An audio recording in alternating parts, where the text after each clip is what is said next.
भाईंदरमध्ये मनसे अध्यक्ष राज ठाकरे येणार आहे, त्यांची सभा होणार आहे, वाघ येतोय असं त्यांनी वातावरण निर्मिती केलेली आहे आणि पुन्हा वातावरण तणावपूर्ण होण्याची शक्यता आहे मीरा भाईंदर. नाही, तशी काही मीरा भाईंदरमध्ये तणावपूर्ण वातावरण वगैरे काही नाही आहे. आणि शेवटी राज ठाकरे एका पक्षाचे प्रमुख आहेत. त्यांना त्यांच्या जे ध्येय आणि धोरण आहे पक्षाची ती सर्वसामान्य जनतेपर्यंत नेण्यासाठी त्यांना जर मीरा भाईंदरला यायचं असेल तर त्यांचं मी त्या भागाचा गेली अनेक वर्ष आमदार आहे आणि मी स्वागतच करतो. आणि मीरा भाईंदर शहर हे बिलकुल तणावाचं शहर नाही आहे. काही लोकांनी जाणीवपूर्वक ह्या मीरा भाईंदरला बदनाम करण्याचं षडयंत्र राबवलेलं आहे गेल्या अनेक वर्षापासून.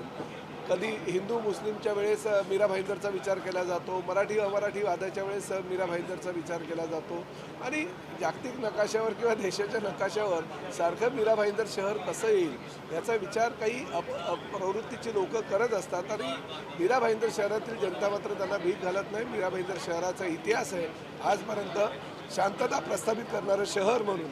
आणि प्रामुख्याने आत्ताच म्हणजे कालच राष्ट्रपती आदरणीय मुर्मू मॅडमच्या हस्ते आम्हाला मीरा भाईंदर शहरातील जनतेला स्वच्छ आणि सुंदर शहराचा देशातील पहिला पुरस्कार मिळाला आहे. त्यामुळे देशातील आमचं स्वच्छ आणि सुंदर असलेलं हे पहिलं शहर आहे आणि या स्वच्छ आणि सुंदर शहरामध्ये आम्ही सगळ्या पक्षाच्या राजकीय नेत्यांचं स्वागत करतो. महापालिका निवडणुकीपूर्वी नाशिक ध्रुवीकरणचं राजकारण जे आहे ते करण्याचा प्रयत्न होतो. नाही, बघा शेवटी प्रत्येक पक्षाचा प्रमुख, प्रत्येक पक्षाचा आमदार, खासदार, मंत्री त्याला आपापला पक्ष वाढवण्याची आणि आपापल्या पक्षाचे जे लोकप्रतिनिधी जास्तीत जास्त मोठ्या संख्येने निवडून येतील यासाठी प्रयत्न करायचे असतात आणि त्या माध्यमातून सगळे पक्ष प्रयत्न करतात. आता शेवटी महापालिकेच्या, जिल्हा परिषदेच्या, पंचायत समितीच्या, ग्रामपंचायतीच्या निवडणुका आहे त्यामुळे हे वातावरण असं होणारच. परंतु शेवटी मतदार हा सुज्ञ आहे. कुठल्या वेळेस कुणाला मतदान करायचं हे सर्वसामान्य जनतेला माहीत असतं. म्हणूनच विधानसभेच्या निवडणुकीमध्ये एवढं बहुमत आमच्या महायुतीला प्राप्त झालेलं आहे. तशाच प्रकारचं बहुमत महाराष्ट्रामध्ये येणाऱ्या ह्या सगळ्या निवडणुकांमध्ये आम्हाला प्राप्त होईल.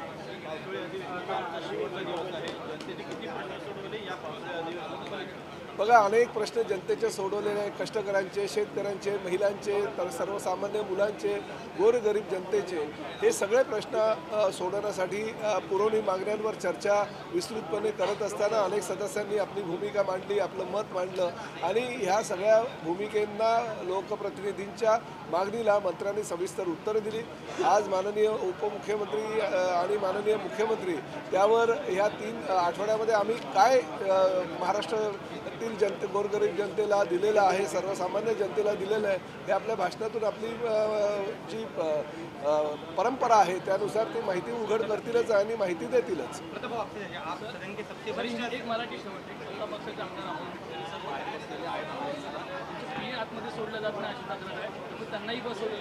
नाही, बघा तुम्हाला मी सांगतो की कालची जी परिस्थिती होती खरोखर ह्या सदनाचे लोकप्रतिनिधी म्हणून आम्हाला निश्चितच अतिशय म्हणजे लोकप्रतिनिधी म्हणून वावरत असताना असं विधिमंडळाच्या आवारात ह्या अशा घटना जे घडल्या ते दुर्दैवी आहे, लांछनास्पद आहे.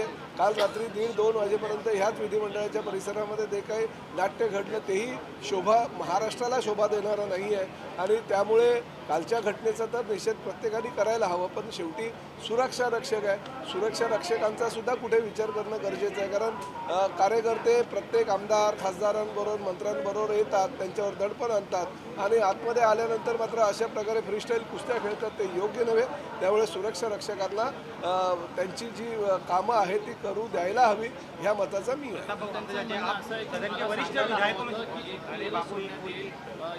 आता बघा त्यांचं काय मत आहे, त्यांचं वैयक्तिक मत असू शकतं.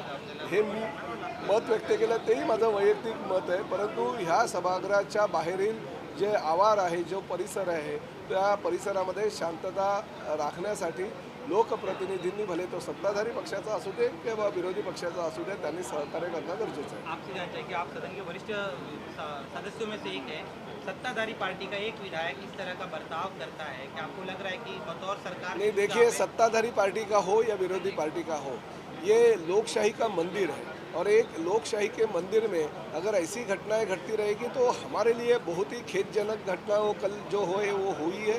भले कोई भी विधायक हो, मंत्री हो या कोई और नेता हो, उनके कार्यकर्ता अगर इस पवित्र मंदिर में झगड़ा करते हैं, पिटाई एक दूसरे की होती है, तो ये निश्चित रूप से बहुत गलत है। अब महाराष्ट्र के इतिहास में ऐसी घटनाएं कभी घटी नहीं है।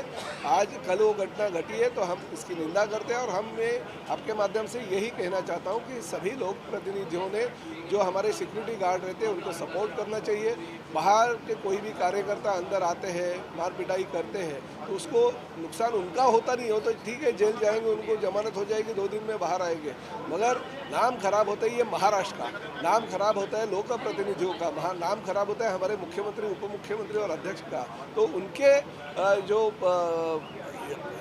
उनके लिए या उनको देखते हुए, महाराष्ट्र को देखते हुए ऐसी घटनाएं हमारे सदन के परिसर में नहीं होती। आपने कहा कि इन घटनाओं की वजह से महाराष्ट्र का नाम खराब होता है। विपक्ष आज आरोप लगा रहा है कि महाराष्ट्र में गुंडा राज चल रहा है, आपकी सरकार रोक नहीं रही। अरे विपक्ष के नेता लोगों ने गुंडागर्दी इस परिसर में की है, उनके ही गुंडे लोग थे। देखिए शुरुआत किससे हुई थी, पहला दिन, दूसरा दिन, तीसरा दिन एक दूसरे के ऊपर आरोप प्रत्यारोप करना और उसके माध्यम से कार्यकर्ताओं को एक दूसरे से भिड़ाना।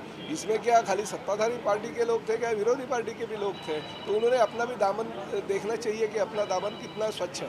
Thank you.